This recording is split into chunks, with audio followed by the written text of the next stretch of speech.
Good morning दोस्तों। तो चलिए एक बार फिर से मोस्ट इम्पोर्टेंट जीके जीएस लेके आ जाए हैं, जो कि बहुत सारे एग्जाम में पूछे गए क्वेश्चन हैं। तो ये क्वेश्चन जान लेना बहुत अनिवार्य है। तो चलिए देखते हैं कि आज का कौन सा क्वेश्चन है। तो आप लोग भी अगर अच्छा लगे तो ज़रूर लाइक सब्सक्राइब कीजिएगा और आप सेट लगाइए और देखिए कि 40 क्वेश्चन में से आप लोग का कितना सही हो पा रहा है। अगर 30 भी सही हो जाता है तो बहुत ज़्यादा हो जाएगा, तो एक बार ज़रूर देखिएगा। चलिए नेक्स्ट क्वेश्चन देखते हैं। शब्दिनी साइरिक्स किसमें वाक्य यंत्र है? यानी साइरिक्स वाक्य यंत्र किस जानवर में है, या उभयचर में है, सरीसृप में या स्तनी में? तो चलिए इसका आंसर लगाइए कि क्या होगा। तो इसका आंसर जो है वो हो जाएगा पक्षी। यानी पक्षी में जो है साइरिक्स नाम का वाक्य यंत्र होता है। तो आंसर हो जाएगा सी। चलिए नेक्स्ट क्वेश्चन देखते हैं। दोस्तों ये सारे के सारे बहुत सारे एग्जाम में पूछे गए हैं, तो आप इसको ध्यानपूर्वक जरूर लगाइए। चलिए नेक्स्ट क्वेश्चन है, निम्नलिखित में से कौन सा जंतु स्तनपायी नहीं है? स्तनपायी कौन नहीं है? गाय, चमगादड़, चूहा और शार्क। तो इसका जो आंसर हो जाएगा शार्क हो जाएगा। शार्क जो है स्तनपायी जीव नहीं है। चलिए नेक्स्ट क्वेश्चन देखते हैं।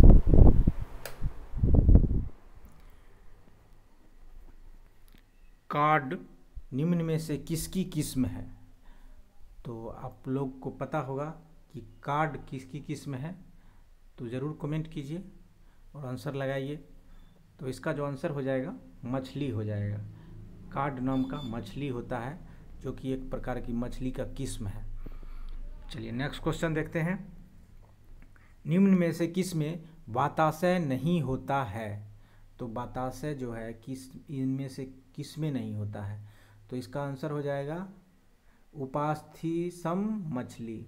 उपास्थीसम मछली जो है इसमें वाताशय नहीं होता है। तो बहुत इंपॉर्टेंट क्वेश्चन है, ध्यान रखिएगा। आंसर नंबर सी हो जाएगा। चलिए नेक्स्ट क्वेश्चन देखते हैं। संसार की सर्वोत्तम दूधिया नस्ल है? तो संसार की सर्वोत्तम दूधिया नस्ल कौन सी है? तो आंसर इसका हो जाएगा होल्स्टीन फ्रीजियन। होल्स्टीन फ्रीजियन जो है दूधिया नस्ल की गाय है, जो कि ऑप्शन नंबर बी में है। तो आंसर हो जाएगा बी। नेक्स्ट क्वेश्चन देखेंगे। निम्न में से कौन सा जंतु प्रासरब ध्वनि को सुन सकता है? तो प्रासरब ध्वनि को सुन सकने वाला जंतु का नाम बताना है। तो ये तो बहुत इजी क्वेश्चन है, तो आप लोग को आता ही होगा। ऑप्शन नंबर डी हो जाएगा। चमगादड़ जो है प्रासरब ध्वनि सुन सकता है। चलिए नेक्स्ट क्वेश्चन देखते हैं। कुछ जीव तापमानों के कम परास सहन कर सकते हैं और उसमें खूब बढ़ते हैं, यानी पदोन्नति करते हैं, और यह क्या कहलाता है? यानी यह डैश कहलाता है। तो इसका आंसर क्या हो जाएगा? कुछ जीव कम तापमान में सहन कर सकते हैं और खूब बढ़ते हैं। तो इसका आंसर हो जाएगा ऑप्शन नंबर सी। तनुतापी जो है कम तापमान को सहन कर सकते हैं और उसमें खूब पदोन्नति करते हैं। ऑप्शन नंबर सी हो जाएगा। ध्यान रखिएगा, option number C. Next question देखेंगे। शार्क निम्न में से शार्क में किस प्रकार की पूंछ पाई जाती है? बहुत ही इम्पोर्टेंट क्वेश्चन है। इस क्वेश्चन को जो है 10 बार से ज़्यादा क्वेश्चन पूछा गया है एग्जाम में। तो ध्यान रखिएगा शार्क में किस प्रकार की पूंछ पाई जाती है। और बहुत सारे स्टूडेंट गलती करके आते हैं, एक बार हमने भी गलती किया था। तो ध्यान रखिएगा कि शार्क किस प्रकार की पूंछ पाई जाती है।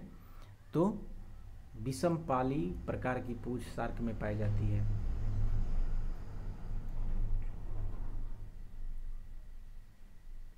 तो इसका आंसर क्या हो जाएगा? विषमपाली प्रकार की पूंछ, ऑप्शन नंबर ए। चलिए नेक्स्ट क्वेश्चन देखेंगे। हरित ग्रंथियां किससे संबंधित है? तो हरित ग्रंथियां किससे संबंधित है?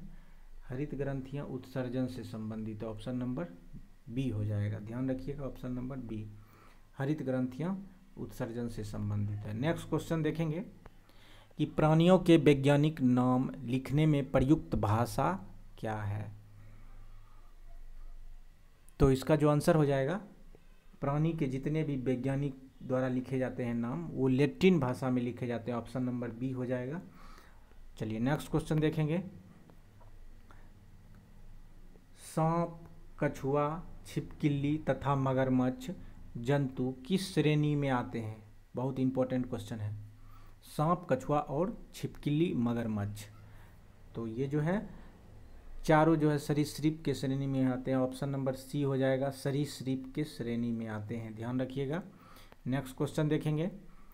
डायनासोर कितने वर्षों से विलुप्त है? बहुत इंपॉर्टेंट क्वेश्चन है। तो डायनासोर जो है 65 मिलियन वर्ष, 1 मिलियन में 10 लाख होता है। कितना होता है? 10 लाख। तो 65 मिलियन वर्ष है, तो ध्यान रखिएगा कि 1 मिलियन में 10 लाख हो गया, तो 65 मिलियन में कितना हो जाएगा? इतने वर्ष से वह विलुप्त है डायनासोर। चलिए नेक्स्ट क्वेश्चन देखेंगे। डायनासोर थे, ऑप्शन को देखिए और ध्यान से पढ़िए और फिर आंसर लगाइए। ऑप्शन नंबर देखिए क्या होगा। डायनासोर थे स्तनपायी जो विलुप्त हो गए, या अंडा देने वाले स्तनपायी, या विशाल शाकाहारी जंतु। तो इसका आंसर हो जाएगा डी नंबर हो जाएगा, सरीसृप जो लुप्त हो गए। स्तनपायी थे जो सरीसृप थे और जो लुप्त हो गए, तो आंसर नंबर डी हो जाएगा, ध्यान रखिएगा। नेक्स्ट क्वेश्चन देखते हैं। विलोपन की कगार पर सर्वाधिक संकटापन्न एशिया का शीर्ष परभक्षी तो कौन सा है? जो विलोपन के कगार पे है और एशिया का शीर्ष परभक्षी है, तो इसका जो आंसर हो जाएगा बी नंबर हो जाएगा, ढोल। ढोल नाम का एक जीव है जो कि संकट की स्थिति में है उसका जीवन, और अब वो दुर्लभ की वस्तुओं में है, नहीं के बराबर मिलता है, तो आंसर नंबर बी हो जाएगा। चलिए नेक्स्ट क्वेश्चन देखेंगे। निम्न में से कौन सा नियत तापी प्राणी है? तो नियत तापी प्राणी कौन सा है? तो ध्यान रखिएगा, नियत तापी प्राणी, तो क्या हो जाएगा इसका आंसर? आप लोग जरूर कमेंट में कीजिए कि नियत तापी प्राणी कौन सा है। तो इसका आंसर जो है हो जाएगा एलाइटिज। एलाइटिज जो है नियत तापी प्राणी है। तो चलिए नेक्स्ट क्वेश्चन देखेंगे। निम्न में से कौन सी प्रजाति भारत में स्थानीय स्तर पर विलुप्त हो गई है? भारत में स्थानीय स्तर पर विलुप्त हुई है, तो इसका आंसर क्या हो जाएगा? पूरे विश्व की बात नहीं कर रहा है, कह रहा है कि वह कौन सी प्रजाति है जो भारत में स्थानीय स्तर पर विलुप्त हो गई है। तो इसका जो है आंसर हो जाएगा बी नंबर हो जाएगा, साइबेरिया सारस।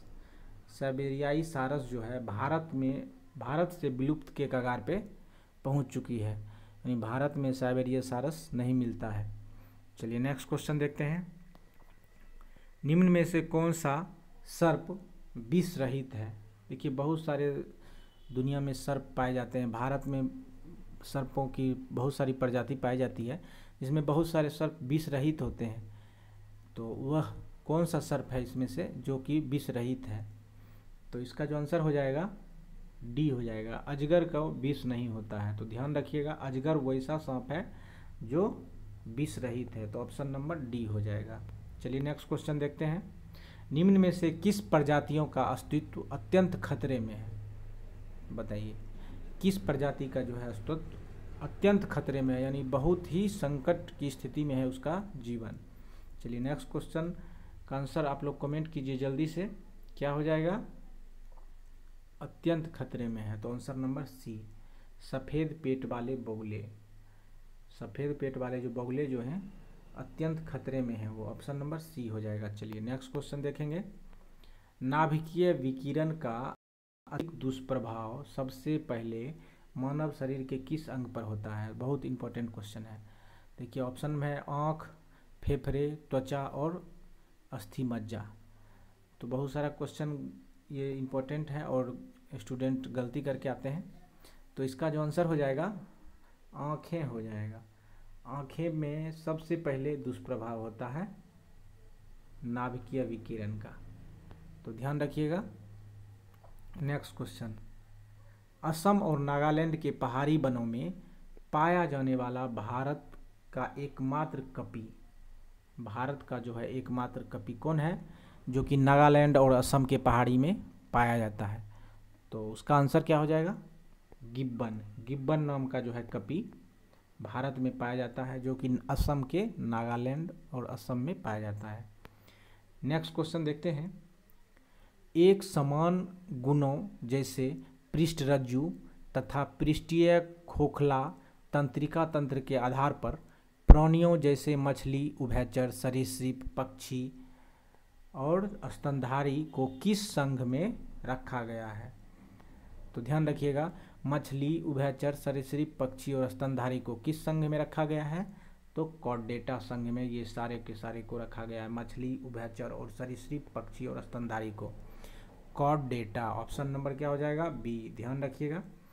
नेक्स्ट क्वेश्चन देखते हैं।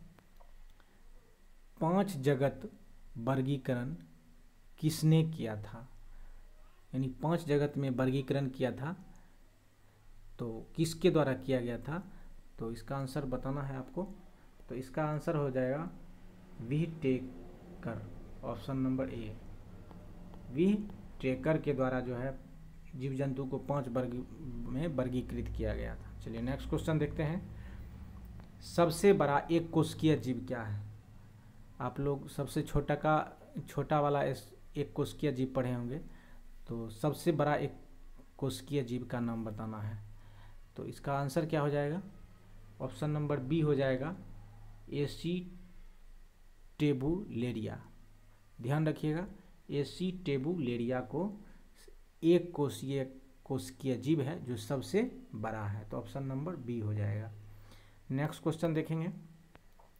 निम्न में से विषम मद कौन सा है? यानी तीनों से भिन्न होना चाहिए। 4 है इसमें, तो 3 समान होगा और चौथा जो है किसी प्रकार से भिन्न होगा।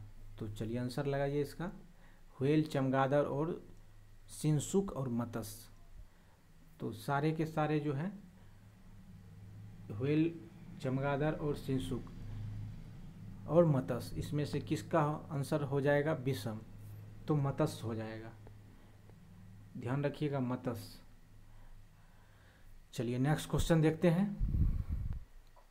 सबसे बड़ा शावक कौन सा जानवर पैदा करता है? बहुत इंपॉर्टेंट क्वेश्चन है। देखिए क्वेश्चन को थोड़ा सा घुमा के पूछा है, कौन सबसे बड़ा शावक पैदा करता है? तो आंसर इसका हो जाएगा डी नंबर, नीला व्हेल जो है सबसे बड़ा। नीले व्हेल का जो शावक होता है वह सबसे बड़ा होता है। तो ध्यान रखिएगा। चलिए नेक्स्ट क्वेश्चन देखेंगे। मीसोडर्म यानी मध्य त्वचा से आच्छादित शरीर गुहा को डैश कहते हैं। तो इसका क्या आंसर हो जाएगा?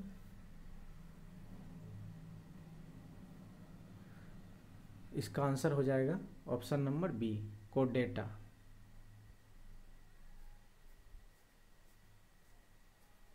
मीसोडर्म मध्य त्वचा से आच्छादित शरीर के गुहा को कोर्डेटा कहते हैं। चलिए नेक्स्ट क्वेश्चन देखते हैं। निम्न में से किस विशालतम स्तनधारी, निम्नलिखित में से विशालतम स्तनधारी कौन सा है? तो ये तो इजी क्वेश्चन है, आप लोग भी बता सकते हैं। तो इसका जो है व्हेल हो जाएगा, विशालतम स्तनधारी व्हेल। चलिए नेक्स्ट क्वेश्चन देखेंगे।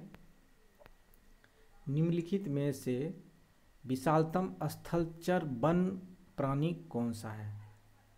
देखिए उस समय दूसरा क्वेश्चन था, ये दूसरा है कि विशालतम स्थलचर वन प्राणी, तो अफ्रीकी हाथी हो जाएगा। अफ्रीकी हाथी जो है स्थलचर में सबसे बड़ा विशाल होता है।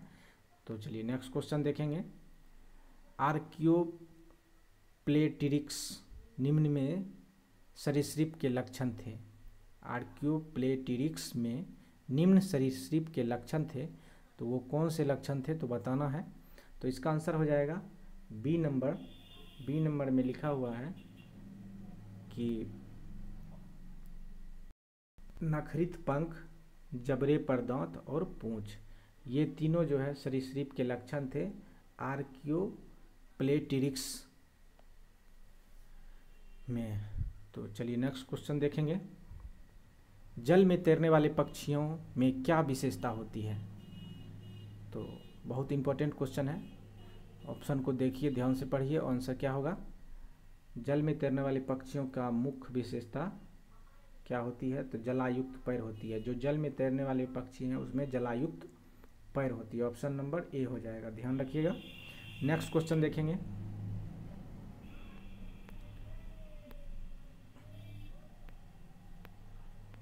खरगोश द्वारा पिछले अंगों से जमीन पर प्रहार करना किससे संबंध व्यवहार करता है? तो इसका जो आंसर है क्या हो जाएगा? मगरमच्छ के द्वारा जो है, खरगोश के द्वारा जो है पिछले अंगों से जमीन पर जो प्रहार करता है वह सदस्यों को चेतावनी का संकेत देता है। ऑप्शन नंबर बी हो जाएगा। तो पिछले अंगों से जो प्रहार करता है सदस्यों को चेतावनी देता है, संकेत देता है। चलिए नेक्स्ट क्वेश्चन देखते हैं। नेक्स्ट क्वेश्चन है कि मानव जातियों के वर्गीकरण के लिए निम्न में से किस कसौटी का प्रयोग नहीं किया जाता है? तो मानव जाति में जो वर्गीकरण किया जाता है किस कसौटी का प्रयोग नहीं किया जाता है? तो कान का प्रयोग नहीं किया जाता है। आँख, नाक और बाल का किया जाता है और कान का नहीं किया जाता। ऑप्शन नंबर बी हो जाएगा। चलिए नेक्स्ट क्वेश्चन देखेंगे। कपोत दुग्ध कौन उत्पन्न करता है? दोस्तों देखिए, आंसर लगाइए कि क्या होगा। कपोत दूध कौन उत्पन्न करता है? तो इसका जो आंसर हो जाएगा क्या हो जाएगा? पक्षी। कपोत दूध जो है पक्षी के द्वारा उत्पन्न किया जाता है। ऑप्शन नंबर बी हो जाएगा, ध्यान रखिएगा इसका। नेक्स्ट क्वेश्चन देखते हैं। पक्षियों के वैज्ञानिक अध्ययन को कहते हैं? तो ये सभी जानते होंगे, पक्षियों का जो वैज्ञानिक अध्ययन है उसको क्या बोलते हैं? आर्थिनोलॉजी। आर्थिनोलॉजी बोलते हैं पक्षी के वैज्ञानिक अध्ययन को। चलिए नेक्स्ट क्वेश्चन देखते हैं। निम्न में से कौन सा जानवर का संबंध मोलास्का से है? तो मोलास्का से कौन सा जानवर है बताइए? तो इसका आंसर हो जाएगा मोलास्का से जो जिसका संबंध है वो है हेलियोटिस। हेलियोटिस का संबंध मोलास्का से है और सभी मोलास्का से संबंध नहीं है। तो ऑप्शन नंबर ए हो जाएगा, ध्यान रखिएगा। नेक्स्ट क्वेश्चन देखते हैं। इन जानवरों में किसके जबड़े नहीं होते हैं? बहुत इंपॉर्टेंट क्वेश्चन है। तो कौन सा जानवर है जिसमें जबड़ा नहीं होता है? तो क्या हो जाएगा इसका आंसर? मिक्साइन। मिक्साइन नाम का जो जानवर है उसमें जबड़े नहीं होते हैं। तो ऑप्शन नंबर सी हो जाएगा, ध्यान रखिएगा, ऑप्शन नंबर सी, मिक्साइन। चलिए नेक्स्ट क्वेश्चन देखते हैं। पक्षियों को उड़ने से रोकने की प्रक्रिया कहलाती है? पक्षी को जो उड़ने की प्रक्रिया है उसको रोकने की प्रक्रिया क्या कहलाती है? तो रोकने की प्रक्रिया जो है ए नंबर हो गया, क्या है आंसर में? ब्रेलिंग। ऑप्शन नंबर ए हो जाएगा। पक्षियों को उड़ने से रोकने की प्रक्रिया कहलाती है ब्रेलिंग। ऑप्शन नंबर ए हो जाएगा, ब्रेलिंग, ध्यान रखिएगा। चलिए नेक्स्ट क्वेश्चन देखेंगे। निम्नलिखित में से कौन सा शीत रक्त वाला जानवर है? तो शीत रक्त वाला जानवर जो है कौन सा है? तो सांप हो जाएगा, ऑप्शन नंबर सी। सी में है सांप जो शीत रक्त वाला जानवर है। नेक्स्ट क्वेश्चन देखेंगे। निम्नलिखित में से कौन सा एक प्रकार की मछली है? तो ये तो बहुत इजी क्वेश्चन है। कौन सा एक प्रकार की मछली है? मूंगा, रजतमीन, अश्वमीन या इनमें से कोई नहीं? तो अश्वमीन जो है एक प्रकार की मछली है जो कि पानी में पाया जाता है। चलिए नेक्स्ट क्वेश्चन देखते हैं। शीत ऋतु में पशुओं के प्रसूति काल को क्या कहते हैं? शीत ऋतु में जो है पशुओं के प्रसूति काल को क्या कहते हैं? तो इसका आंसर हो जाएगा हाइबरनेशन। बहुत इंपॉर्टेंट क्वेश्चन है, बार बार ये सब पूछे जाते हैं। नेक्स्ट क्वेश्चन देखते हैं। भारत का राष्ट्रीय प्राणी का वैज्ञानिक नाम क्या है? तो राष्ट्रीय प्राणी कौन सा है उसका वैज्ञानिक नाम पूछ रहा है। तो पैंथेरा ट्राइगिस। राष्ट्रीय पक्षी कौन है? मोर। तो मोर का ही नाम है ये पैंथेरा ट्राइगिस। नेक्स्ट क्वेश्चन देखते हैं। तो दोस्तों ये रहा 40 क्वेश्चन का सेट, और डेली करेंट अफेयर्स अपलोड करते हैं जो कि आज नहीं किए, उसके बदले आज हम इम्पोर्टेंट जीके जीएस ही किए जो कि बायोलॉजी से था।